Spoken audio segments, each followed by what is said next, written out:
तो पुण्यात्माओं हम इतने गिरावट में आ गए अज्ञानता के कारण। तो अब इस सतर से और आपको वहाँ सतलोक के सतर के लेवल का परमात्मा के ये शक्ति रूपी क्रेन आपकी बुद्धि ने उठा रही है, ये जीव की सतर से नहीं उठ सकती। ऐसा ज्ञान दे दिया परमात्मा ने, ऐसी भक्ति दे दी, ऐसे सुख देगा आपको जो कभी सोचे ना देखे ना सुने। आपने सुने होंगे लेकिन आपने महसूस कभी नहीं हुए, आपको प्राप्त कभी नहीं हुए। आपके घर में सुख देगा, आपकी रक्षा करेंगे परमात्मा नु, आपको दिखा देंगे कि आज 10 शरण में ना होता था तेरे साथ ये घटना घटनी थी। तो फिर अपने आप मान लेंगे कबीर इज गॉड। कबीर तो गॉड है ही है। गॉड को गॉड ही सिद्ध करने के लिए दास ने इतनी मेहनत और प्रयत्न, इतने प्रमाण दिखाने पड़ते हैं।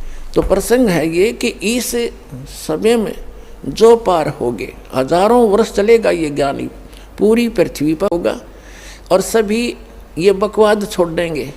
मांस खाना, शराब पीना, तंबाकू प्रयोग करना, चोरी जारी ठगी बकवाद हेरा फेरी, सारा दिन कर्म फोड़े और किसके लिए? 2 रोटी के लिए। और धन जोड़े, बैंक बैलेंस बनावे और कल मृत्यु हो जा, फिर कहाँ जाओगे? गधे बनकर धक्के खाओगे। तो ये ज्ञान होगा, ज्ञान होगा तब भय बनेगा और भय बिन भक्ति बनती नहीं। तो जैसे फिर क्या होगा? जो व्यक्ति पार होगे और जो बीच में स्लिप कर गए वो नहीं पार हो पाए, लेकिन गुरुद्रोही नहीं बने। गुरुद्रोही जो बनेगा उसको भगवान साथ नहीं देगा। वैसे तो गुरु से विमुख होगे तो भी हानि घनी होगी, और गुरुद्रोही को तो परमात्मा कहते हैं असंग जन्म तक फिर मनुष्य जीवन ही नहीं मिलेगा। अब गुरु विमुखा, गुरु जी से विमुख जो होगे, विमुख का अर्थ होता है साधना को छोड़कर, और तो साधना करे नहीं सकता आदमी जो इस ज्ञान को समझ लेगा। वो भक्ति यहाँ से चलेगा, भक्ति नहीं कर सकता, और अब बकवादों में लग जा, दूसरी बात। इससे क्या होता है कि कुछ दिनों में आपको इतना सुख देगा ये परमात्मा, आप पुराने दुखों को भी भूल जाओगे। और जब ज़्यादा सुख हो जाता है तो आदमी भगवान से विमुख अवश्य होता है। तो ये सावधानी बरतनी है। परमात्मा आपको क्या करेंगे? आपको थोड़ा बहुत कष्ट बनाए रखेंगे ताकि आपको पुराने दुख भी याद आए जा। ऐसा दुख नहीं देंगे जो आपको घनी हानि कर जा, पर थोड़ा बहुत आपके हृदय में ये बना रहेगा कि ये थोड़ा बहुत, ज़्यादा नहीं होने देंगे। किस लिए करेंगे? कबीर साहब कहते हैं, कबीर सुख के माथे पत्थर पड़ो, जिस ते नाम हृदय ते जावे, और बलिहारी उस दुख के जो पन पल नाम रटावे। परमात्मा ने कहा भगवान इसे सुख का आग लगे जो आपसे दूर करे, और ऐसा दुख हमें दिए रखना मेरे दाता जिससे आपकी याद बनी रहे। इतना कष्ट आपको अवश्य देगा। ये एक परमात्मा का फार्मूला है, नहीं तो आप भूल जाओगे भगवान को। ये आपके लिए वरदान बना रहेगा, ये सत्कर मानना। किसी भी प्रकार का देवों से सारे शरीर में थोड़ा बहुत रह के ठूठा, बाकी हानि नहीं होने देगा, आपकी भक्ति सुचारू करवाओगा।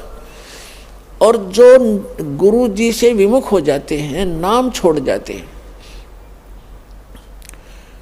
अब जैसे आप नाम से जुड़े हुए हैं, कोई गलती भी करोगे आपने ऐसा झटका देगा परमात्मा, आप कांप जाओगे, दोबारा उस गलती को करो नहीं, गिर आकर माफ़ी मांगोगे, दोबारा उपदेश लोगे, कनेक्शन जुड़वाओगे।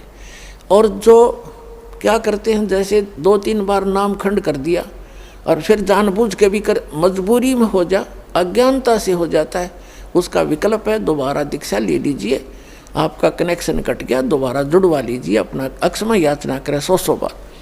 और जानबूझ कर गलती करोगे फिर आप विमुख होगे भगवान से। आप बेशक गुरुद्रोही नहीं हुए तो धीरे धीरे क्या होगा, आपका कनेक्शन कट गया। कनेक्शन कटने से उससे पहले जो आपने भक्ति साधना की भगवान की, ये सत साधना जो आपको दे रखी, इससे आपके बहुत गने भक्ति पुण्य इकट्ठे हो गए और आपने नाम भी त्याग दिया, यहाँ आना भी बंद कर दिया, और घर पे भी आप रहने लगे। कभी मंत्र करोगे, कुछ दिन तो करोगे लगातार, लेकिन फिर काल नहीं करने देगा और बकवादों में बढ़ जाओगे, और फिर भी आप सुखी होगे। क्यों होगे सुखी? क्योंकि आपने जितनी बैटरी चार्ज कर ली 1 वर्ष 2 वर्ष 4 वर्ष यहाँ रह करके इस सत भक्ति से, तो वो तो आपके साथ है। लेकिन भविष्य में आपका चार्जर ठीक नहीं रहा तो एक दिन वो पिछले पुण्य समाप्त होंगे और कैर फिर शुरू होंगे। अब जैसे कई भक्त अब तो खैर नहीं जाएंगे, अब तो ज्ञान हो गया, बुद्धिमान हो गए। शुरू में हमारे साथ बड़ी समस्याएं रही। कोई शुरू में आए, उनको इतना सुख दिया, 1-2 वर्ष रहे, फिर छोड़ छाट गए। कोई लोक लाज में आके, कोई वैसे बकवादों में। तो वो क्या कहा करते कि हमने नाम भी छोड़ दिया, हम तो फिर भी सुखी हैं, क्या रखा है उसमें। अब उनकी ऐसी बिरान मट्टी हो रही है, दुर्गति अब दोबारा आने लग रहे हैं, वह पूंजी खत्म होगी। तो कहने का भाव ये है कि जैसे वो ये कहते हैं कि हमें कोई दुख नहीं अब, और तुम भक्ति कर रहे हो तो भी क्यों आप महसूस करोगे कि इसने नाम भी छोड़ दिया, और यूँ कह मुझे कोई दुख नहीं, सारे ठाठ से दिखे इसका। और आप फिर भी कहते हो कि मुझे थोड़ी बहुत कोई शरीर में गड़बड़ सी है या कोई और छोटी मोटी लॉस। अब परमात्मा कहते हैं जो भगवान से दूर हो गए और इस परमात्मा के विद्यालय में नहीं रहे, वो बाद में न्यो रोया करेंगे जैसे वो रो रहा था। तो कबीर साहब कहते हैं अच्छे दिन पाछे गए और गुरु से किया ना हेत, अब पछतावा क्या करे, बिरा चिड़िया चुगी खेत। तो पुणात्मा इस तरह अपने सतर्क रहना है, सावधानी बरतनी है।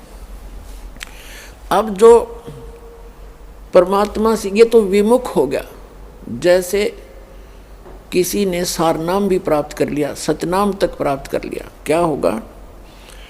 और वो विमुख हो गया। एक तो गुरुद्रोही होता है, एक गुरु से विमुख हो जाना। तो परमात्मा कहते हैं, गरीबदास जी ने कहा कि गुरुद्रोही की पैड़ पे जय पगावे वीर, और 84 निश्चय पड़े सतगुरु कहें कबीर। जो गुरुद्रोही हो गए उसकी पैड़ पे पैड़ यानी उसके कदम, उसके पैर के चिन्ह पर अगर आपका कदम रखा गया, कहते हैं तो भी 84 लाख योनियों में जाओगे। वो गुरुद्रोही जो हो जाता है। गुरुद्रोही कौन होता? जो गुरु जी की निंदा करता है और इस नाम को त्याग जाता है, कोरी बकवाद गढ़ता है, झूठ बोलता है, नरे आरोप लगाता है, वो गुरुद्रोही हो गया।